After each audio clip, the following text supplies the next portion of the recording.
What's up, guys? It's McNulty here. Welcome back to the channel. I hope you guys are all doing well. And guess what? It is time for Black Friday. That's right. So it is that time of the year again, coming up to the end of November. And it's time to for some people to just go bonkers in this portal. We do have a couple of brand new heroes in this portal, and we're going to have a look at them in just a moment. But I've been, had people sort of begging me to drop some summons videos in here.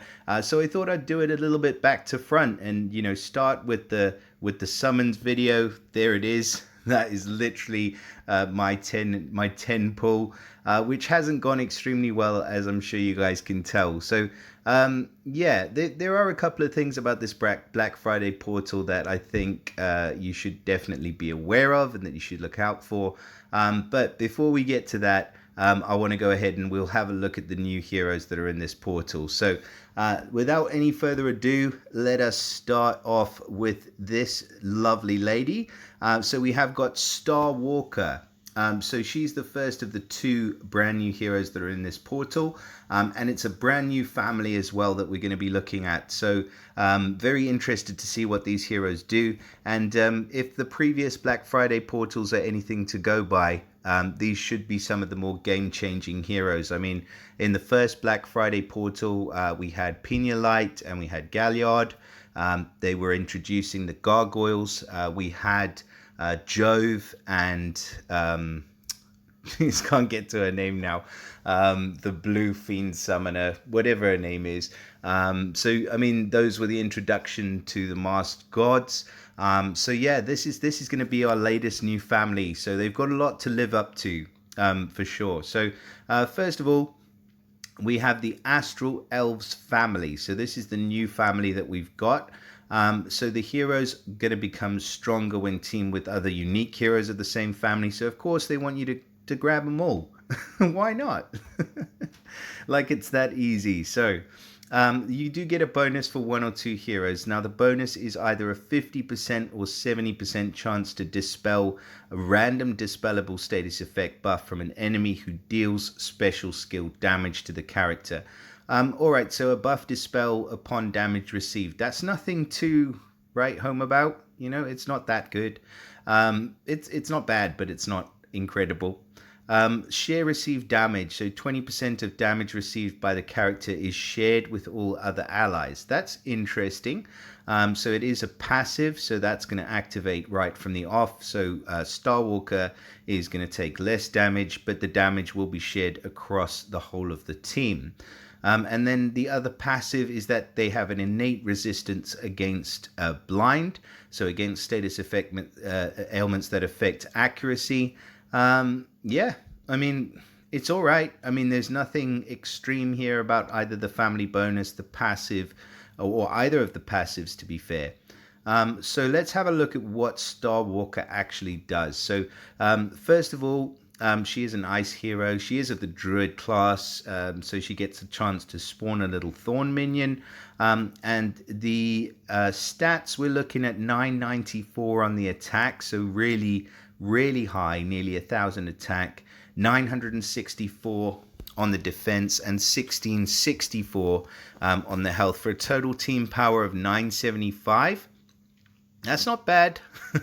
Again, like, I'm not as blown away as I have been so far by, I think, initially just looking at Jove. I can remember just looking at Jove in the last Black Friday summon and thinking, oh my god, this game is just broken now. Not so far. So in terms of the special skill, we have the Scepter of Constellations. You can see Starwalker kind of looks like a elemental hero. So that special is fitting in terms of that theme.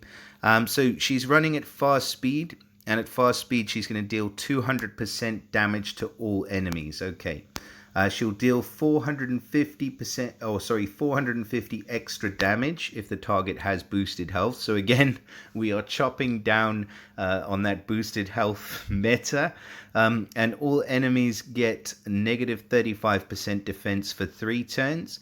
The effect is removed. If the effect's removed before the duration ends, the target with the effect suffers 551 damage. Okay, so this is yet another hero that's going to make Equalizer Wars really uncomfortable. Tremor is currently the king of the Equalizer War, I would say, followed closely by Erlang Shen. And if I had to compare this hero to Erlang, since he is running at fast speed, to be totally honest, I would rather have Erlang. I think he's a better hero. I mean, 200% damage to all enemies at fast speed is pretty cool, and the high attack stats pretty cool. But, you know, above and beyond that, the damage to boosted health is not always going to come into play.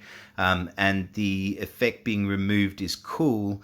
And it does potentially affect all enemies as well.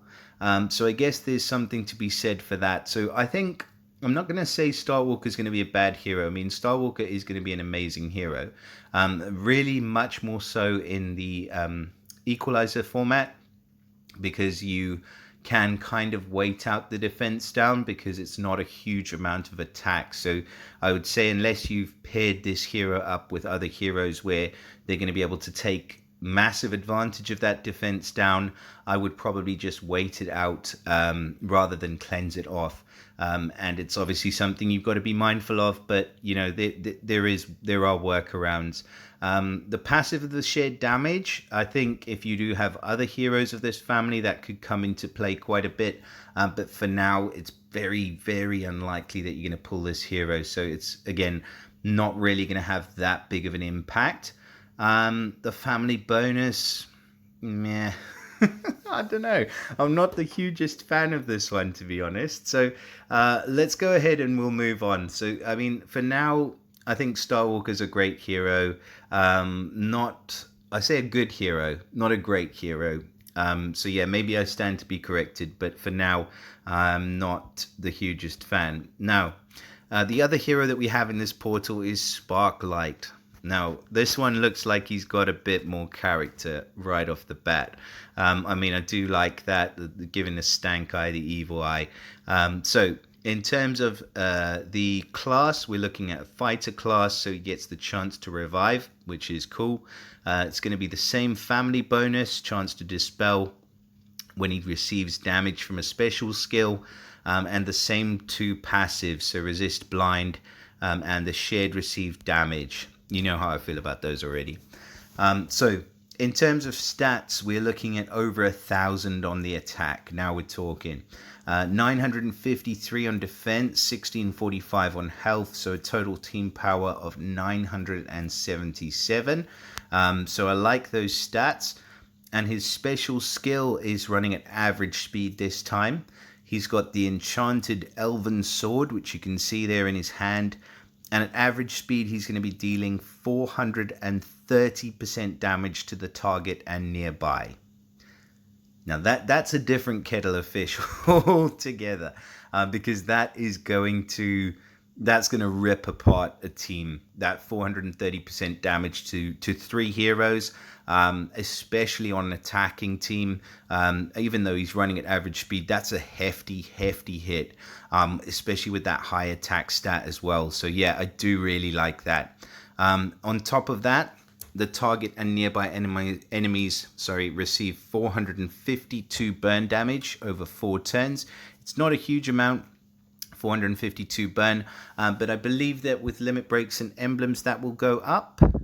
It will to 608 burn damage. Okay, now that's a decent amount, about 150 per turn over the following 4 turns. And if he hasn't already killed you with that massive damage, that burn damage definitely will. The caster and all their allies absorb 45% of the dealt burn damage as boosted health. That's pretty cool as well. Normally we've seen that received as health. This guy is going to be doing it as boosted health. So if you're at full health, it's just going to keep going up. And the target and nearby enemies reflect status effect buffs to a random character on the opposing team for 4 turns. Man, I like this guy. So huge damage up front. the burn damage over time, which they absorb as boosted health, and then the reflection of status effect buffs. So basically, it says here only dispellable buffs are reflected, but what this will do is a similar effect to what Milady de Winter does. Obviously, she's running at slow speed, or what Felton does. And actually, Felton is an extremely, extremely good hero. If you haven't already, I would go ahead and second limit break that guy, because for a 3-star, his skill is incredible. So this reflection of buffs can be super frustrating because you can't cast any buffs because you're just going to be buffing the enemy team. And this is going to be to a random character on the opposing team. And it is just for the target and nearby, but it doesn't really need to be for much more than that, because that you're shutting down, 2/3 of the team there right away with that special. So yeah, this guy is good. This is a really good hero. I'm just going to go ahead and say that this guy is going to be appearing a heck of a lot. And I think that with him and Yukinen now introduced into the game, I think that we may be seeing a move towards a red tank meta. We will see. I know that they're both at average speed, but Yukinen's been doing pretty damn well at the top. So I think we could be seeing a similar thing with this guy, Sparklight. So congrats if you do manage to pull this guy. Now, that's pretty much all I've got to say about him.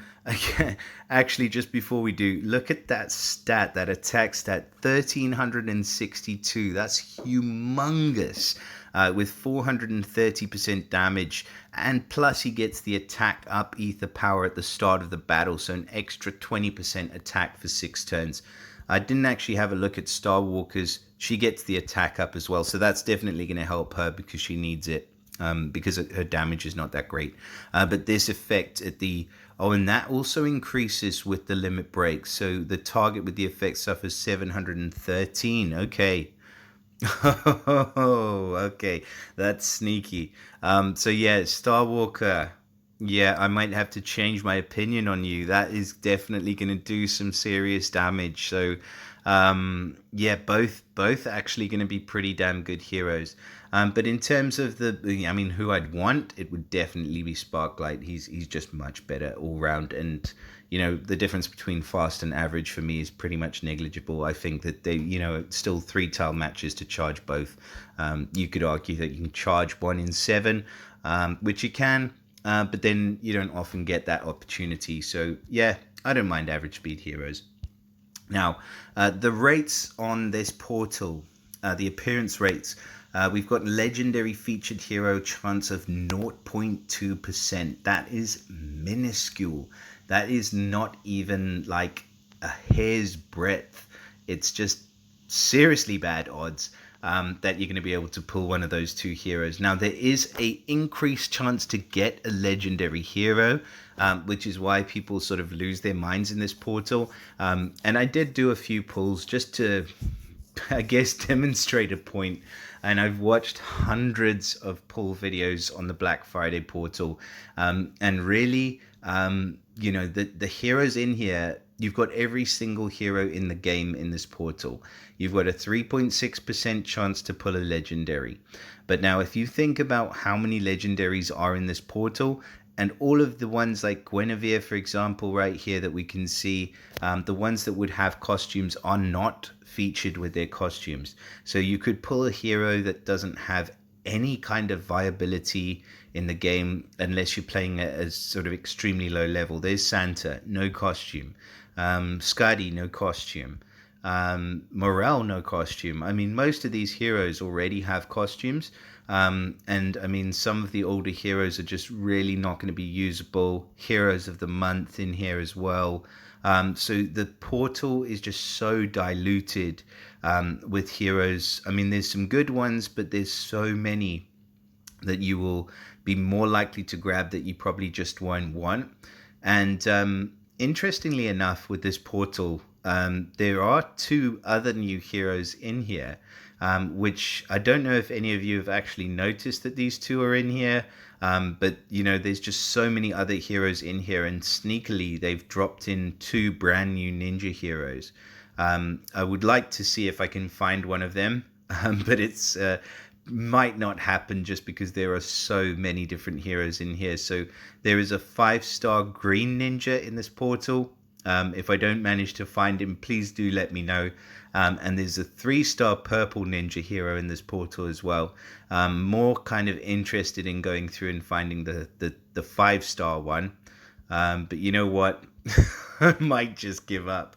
There's just too many heroes in this portal. And I think this is my point, really, is just, I mean, look, you could pull Phantom of the Opera, fantastic. Although he hasn't been quite as impactful as we initially thought when he was released. Or you could pull Alberic. In the same vein, you got the same chance of pulling them, and one is an incredible and new hero, 1233 team power, 942 without that one. The other one's 765, and that's as good as some of the 4 stars that you could pull. So yeah, it's just such a mixed bag in this portal. What I'm trying to say is just don't go crazy in here, because while you do have a higher chance, there's just such a high chance that you won't get what you want. So guys, I wish you all of the best of luck in your summons. Please do let me know what you think of the new heroes that we've got in here, whether you think this new family bonus and the passives are going to be any good. And please do drop us a like as well. Just hit that thumbs up button if you enjoyed the video, and please subscribe to the channel if you don't want to miss any sort of future updates, future heroes and things like that. We are coming into the Christmas season, so it's going to get busy. So guys, I wish you all of the best of luck in your summons, and please do drop us a like and subscribe, and I'll see you again next time. Bye for now, guys.